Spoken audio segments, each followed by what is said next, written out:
प्यारे तुलबा और मोहतरम समाईन, आज आपके 8वें दिन का क्लास है।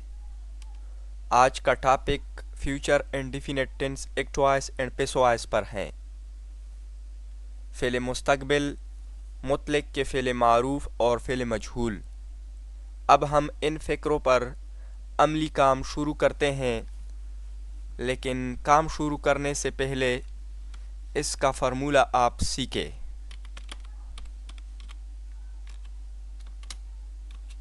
सबसे पहले सब्जेक्ट के बाद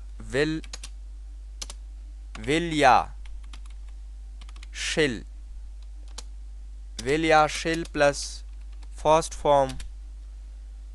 फॉर्म प्लस ऑब्जेक्ट आखिर में फुल स्टॉप।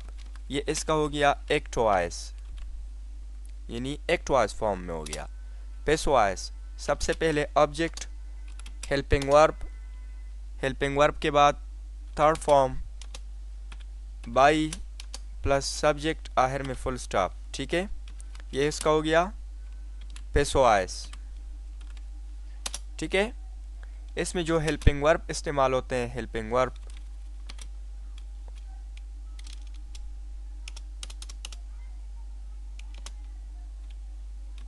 वर्ब इसमें इस्तेमाल होते हैं विल बी या शिल बी। विल बी या शिल बी ये इसमें इस्तेमाल होते हैं। ठीक है, और एक उसूल ये भी नोट करें, हमेशा के लिए आई यानी फर्स्ट पर्सन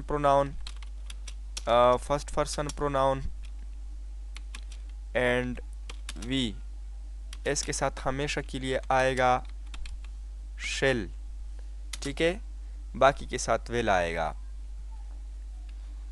अब हम इस पर अमली काम करते हैं। ठीक है, यह आपने नोट किया। अब मैं इनको मिटाता हूँ।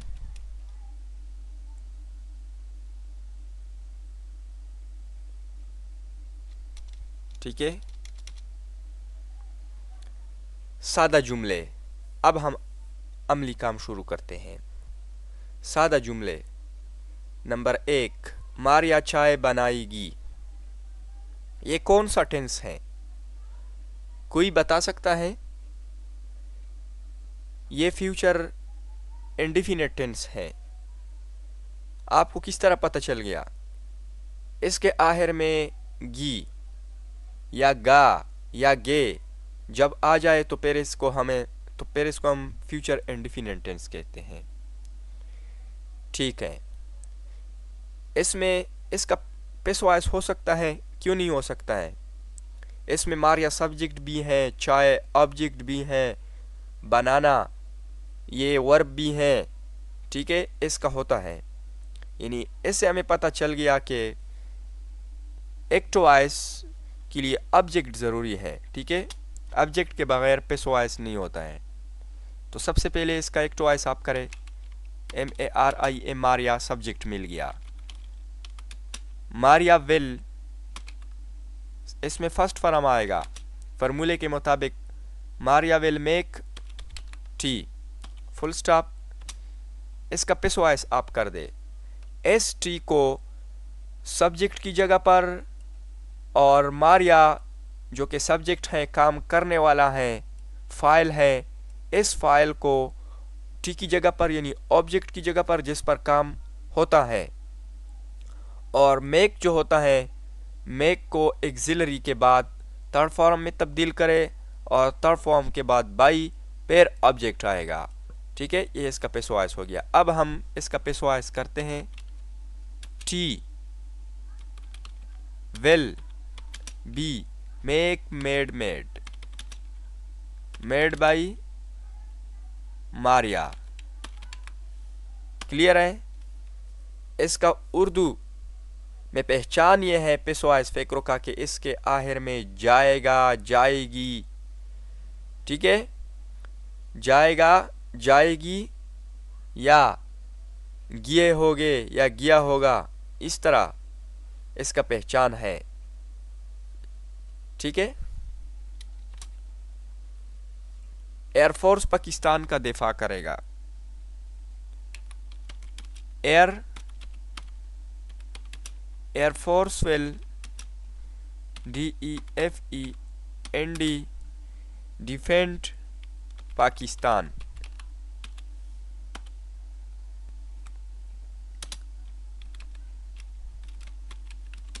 Pakistan will be defended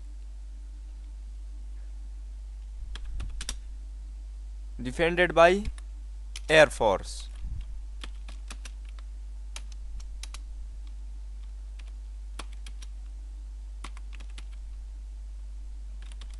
ठीक है, फुल स्टॉप।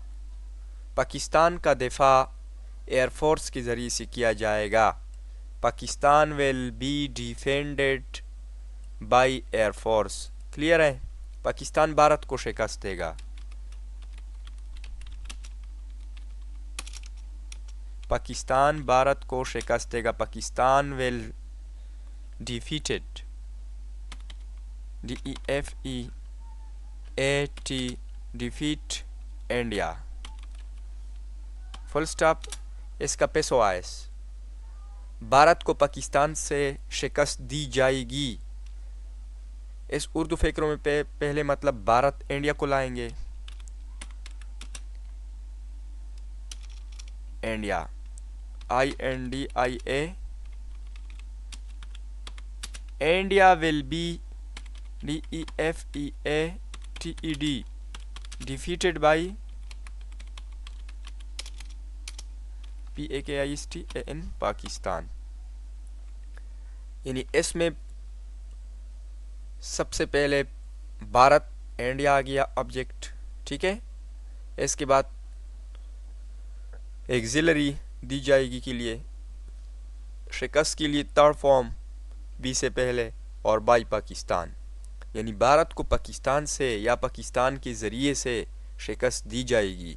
ठीक है, क्लियर है?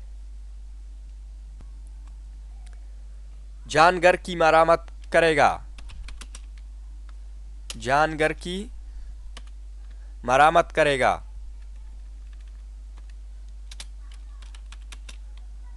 जान will REP repair REPAIR repair the home।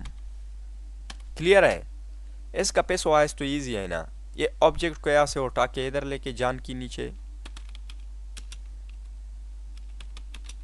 The home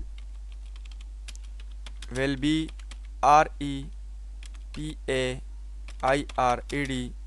repaired by John. Clear है? यानी घर की मरामत जान से की जाएगी। The home will be repaired by John. Clear है? मैं एक गाड़ी खरीदूंगा। आई शेल फर्स्ट फॉर्म आएगा ना, यानी फ्यूचर इंडेफिनिट टेंस में फर्स्ट फॉर्म और पेशवाइस में third form. I shall buy a car. Full stop. इसका passive a car. A car will be bought by मी। ठीक है, ये इसका पेशवाइस हो गया। इसमें आकार ऑब्जेक्ट है, ये बाई वर्ब है, प्रिंसिपल वर्ब भी इसको कहते हैं। शेल एक्सिलरी वर्ब है। इसका पहचान ये है कि मेन वर्ब के साथ बिल्कुल करीब आता है और ये सब्जेक्ट है। ठीक है, और आकार ये पेशवाइस में ऑब्जेक्ट बनेगा।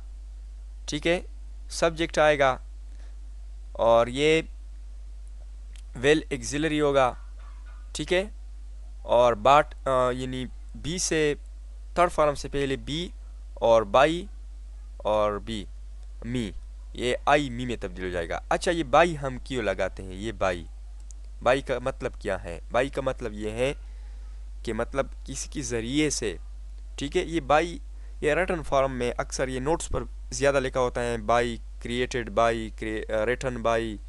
ठीक है ना, मतलब फ़लाना ज़रिए से ये नोट्स लिखा गया है या तैयार किया गया है। बाई हम रिटन फॉर्म में ज़्यादा इस्तेमाल करते हैं, या जब हमें कोई नई मालूमात मिल जाए तो हम एजेंट के साथ यानी काम करने वाले के साथ बिल्कुल करीब लिखते हैं। इधर अगर ज़रूरत नहीं है, मतलब अगर न लेके थर्ड फॉर्म तक फ़िक्रे को भी लेके फिर भी आपका फ़िक्रा दुरुस्त है।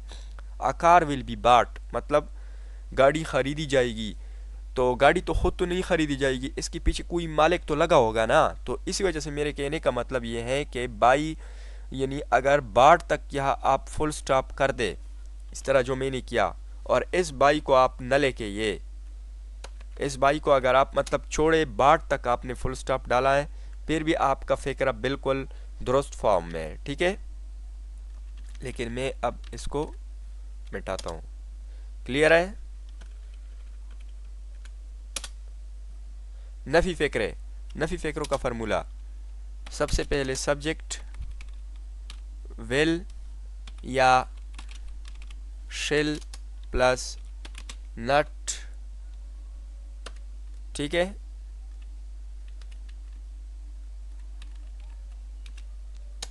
Plus first form plus object आखिर में फुल स्टॉप, ये इसका एक्टो पेसोआइस। सबसे पहले ऑब्जेक्ट के बाद सबसे पहले ऑब्जेक्ट विल या shell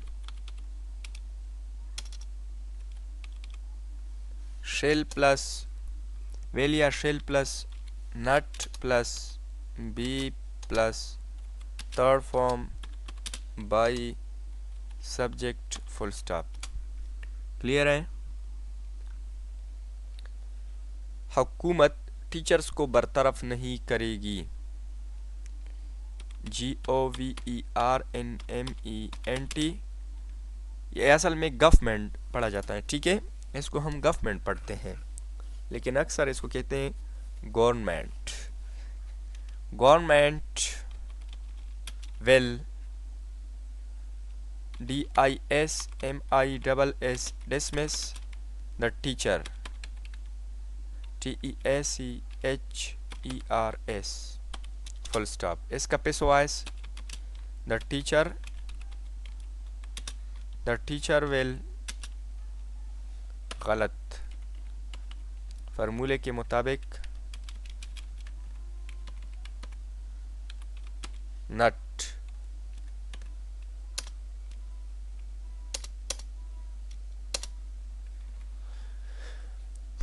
government will not dismiss the teacher, फार्मूले के मुताबिक क्लियर है। The teacher will not be dismissed by government, GOVERNMENT government.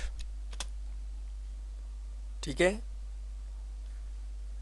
Teachers हुकूमत के ज़रिए से बरतरफ नहीं किए गए होंगे। वो गाना नहीं गाएगा, ये तो इजी है। he will not sing a song। Clear है? इसका पेसोआइस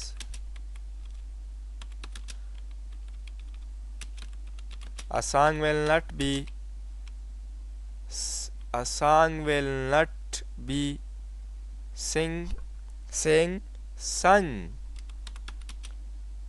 sung by him। क्लियर है ना? गाना उसे नहीं गाया जाएगा। अहमद जुआ नहीं खेलेगा, AHMAD Ahmad will not play gamble, GAMBLE full stop. इसका पेसोआइस GAMBLE, gamble will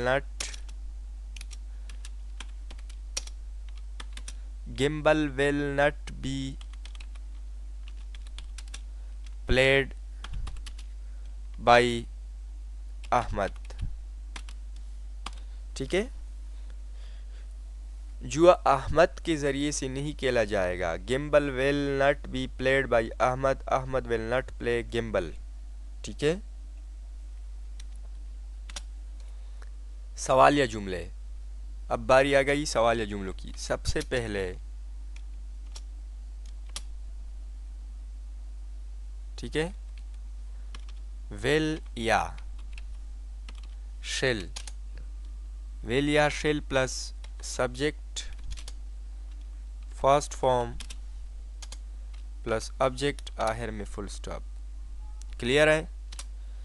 इसका passive voice helping verb plus object plus be plus third by subject सवालिया का निशान। क्या पुलिस चोर को गिरफ्तार करेगा? यानी ये इसका एक चॉइस है। Will police ARREST arrest the thief। Question है ना, मतलब वजह पूछता है कि क्या चोर पुलिस को गिरफ्तार करेगा। तो इसका पेशवाइज जब हम करेंगे तो फार्मूले के मुताबिक, पेशवाइज फार्मूले के मुताबिक, ये जो मैंने हाईलाइट किया आपको नज़र आ गया, हेल्पिंग वर्ब यानी ऑब्जेक्ट से पहले हेल्पिंग वर्ब। ठीक है, बाकी वही तरीका पुराना। तो हेल्पिंग वर्ब विल आएगा, will the thief be ARRESTED arrested by POLI police, या पुलिस को ज़रा दूर POLICE पुलिस। ठीक है, क्या चोर पुलिस के ज़रिए से गिरफ्तार किया जाएगा? विल द thief बी, फार्मूले के मुताबिक हेल्पिंग वर्ब विल ऑब्जेक्ट से पहले आएगा। ठीक है, द thief बाद में, बी थर्ड फॉर्म से पहले, अरेस्टेड। ठीक है, क्लियर है? क्या नासिर नज़म लिखेगा? क्या नासिर नज़म लिखेगा?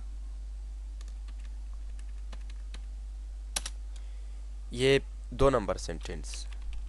Will Nasir write the poem?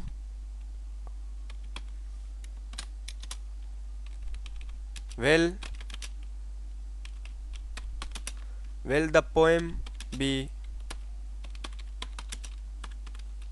written by Nasir? ठीक है, क्या नज़म नासिर से लिखा जाएगा? will the poem be written by Nasir.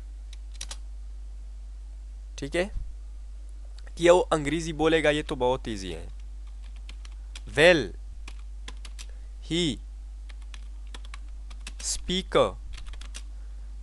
Speak in English, यहाँ पर एक्सिलरी है।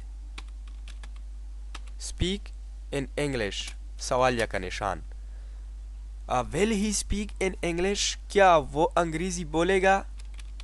विल इन इंग्लिश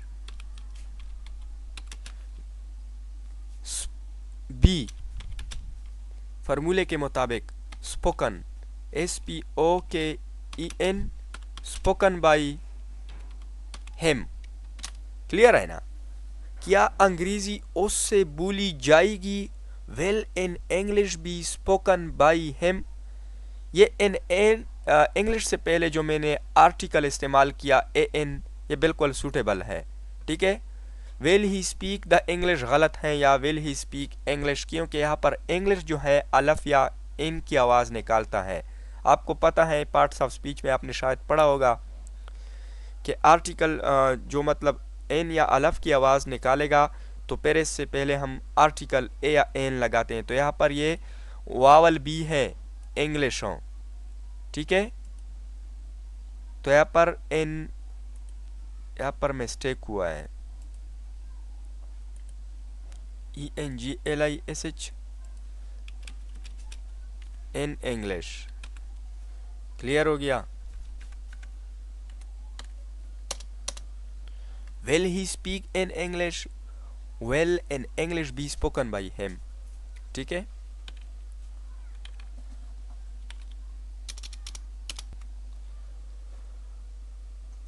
नफी और सवालिया जुमले। नफी और सवालिया जुमलों का फार्मूला विल, विल या शेल प्लस नट, विल या शेल के बाद सब्जेक्ट, सब्जेक्ट के बाद नट, नट के बाद फर्स्ट फॉर्म के बाद ऑब्जेक्ट। ठीक है, आखिर में सवालिया का निशान। यानी ये जुमले नफ़ी में भी हैं और सवालिया में भी दिए गए हैं। ठीक है, ये इसका फार्मूला हो गया। क्लियर है? विल या शेल फ़िक्रे के शुरू में, सब्जेक्ट बाद में, यानी विल और शेल का आपस में मतलब प्लेस तब्दील हो गया। बाकी वो सीधा फार्मूला है, मतलब सीक्वेंस से आ रहा है, नट पीछे आ रहा है, फर्स्ट फॉर्म ऑब्जेक्ट। ठीक है, इसका पेसो वाइस हेल्पिंग वर्ब। ठीक है, सबसे पहले हेल्पिंग वर्ब, हेल्पिंग वर्ब के बाद ऑब्जेक्ट, ऑब्जेक्ट के बाद नट, नट के बाद बी, बी के बाद थर्ड फॉर्म, थर्ड फॉर्म के बाद बाई, बाई के बाद सब्जेक्ट, आखिर में फुल स्टॉप। ये इसका पेशवाइज हो गया। ठीक है, क्या आसिम फुटबॉल नहीं खेलेगा? Will ASIM Asim nut play football, सवालिया का निशान। ठीक है, इसका पेशवाइज, इसमें तीन चीज़ें तलाश करो। फुटबॉल ऑब्जेक्ट मिल गया, मेन वर्ब जिसको प्रिंसिपल वर्ब भी कहते हैं मिल गया। ठीक है, आसिम सब्जेक्ट मिल गया। अब इसका पेशवाइज बहुत ईजी है। फुटबॉल से पहले मैंने आपको कहा था विल आएगा। ठीक, will, will football not be played by Asim. ठीक है, क्या फुटबॉल आसिम से नहीं खेला जाएगा? Will football not be played by Asim.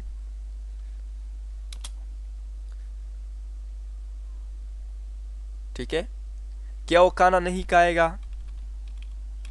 Will he not eat the food, meal भी लिख सकते हैं, फूड भी। ठीक है, द मील। इसका पेशवाइज will the meal not be eaten by him. ठीक है, फुल स्टॉप, सवालिया का निशान, सॉरी। ये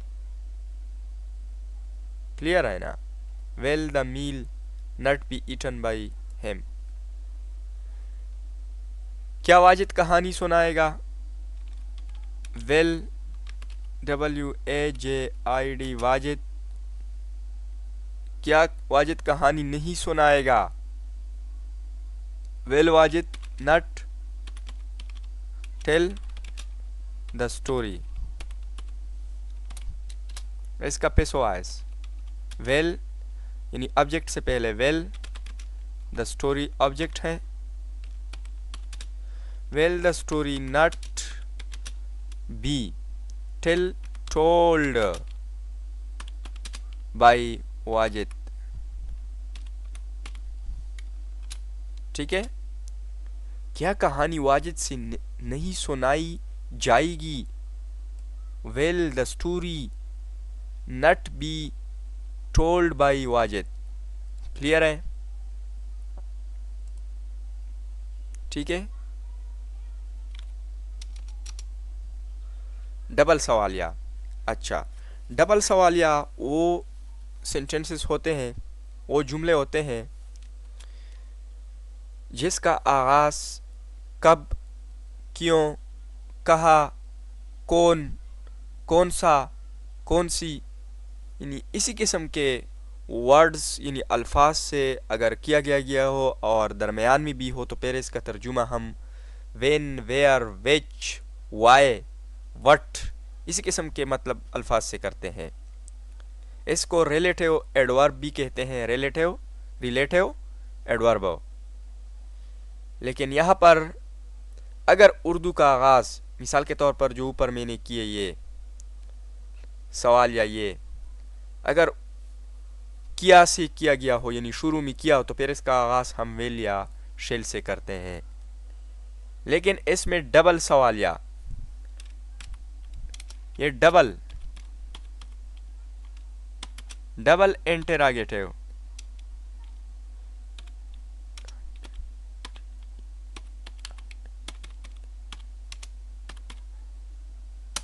इसको डबल इंटरागेटिव कहते हैं, डबल इंटरागेटिव सेंटेंसेस। ठीक है, इसका फार्मूला WH प्लस विल या शेल प्लस, अच्छा पहले formula SHA shall plus subject plus first form plus object, आखिर में सवालिया का निशान, फिर WH, ठीक है, प्लस विल या सॉरी शेल प्लस विल या शेल प्लस ऑब्जेक्ट, ऑब्जेक्ट आएगा, ऑब्जेक्ट के बाद be plus third form plus by plus subject, आखिर में सवालिया का निशान। ठीक है,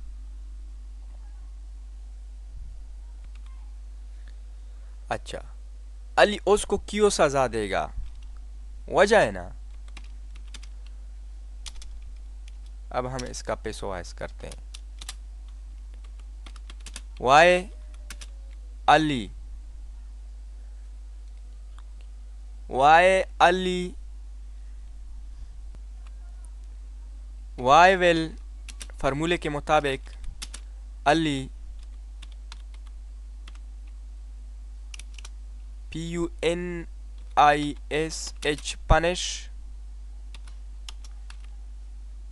punish him, इसका पेशवाइज हिम ऑब्जेक्टिव केस है, इसका हम ऑब्जेक्टिव केस का मतलब ही बनाएंगे। तो फिर वाई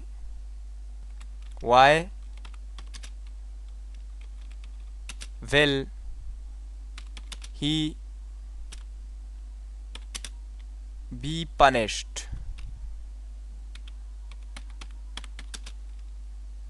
by अली, सवालिया का निशान।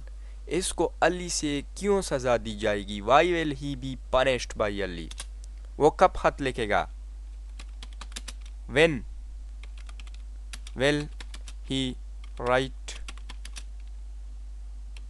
अ लेटर या the letter.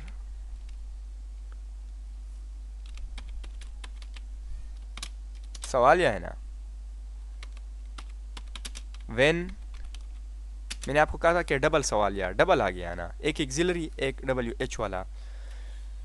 When will the letter be written,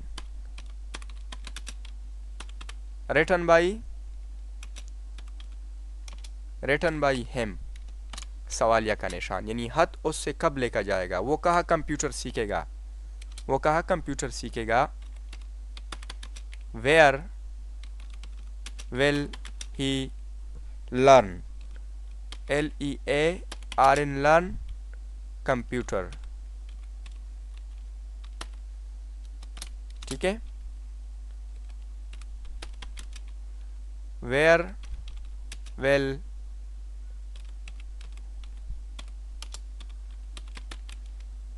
computer be learn, learnt, LEARNT, learnt by him. Clear है ना। कंप्यूटर उससे कहा सीखा जाएगा, मतलब एक है, वो कहा कंप्यूटर सीखेगा या कंप्यूटर उससे कहा सीखा जाएगा। ये तो थे एक्टवाइस और पेसोवाइस।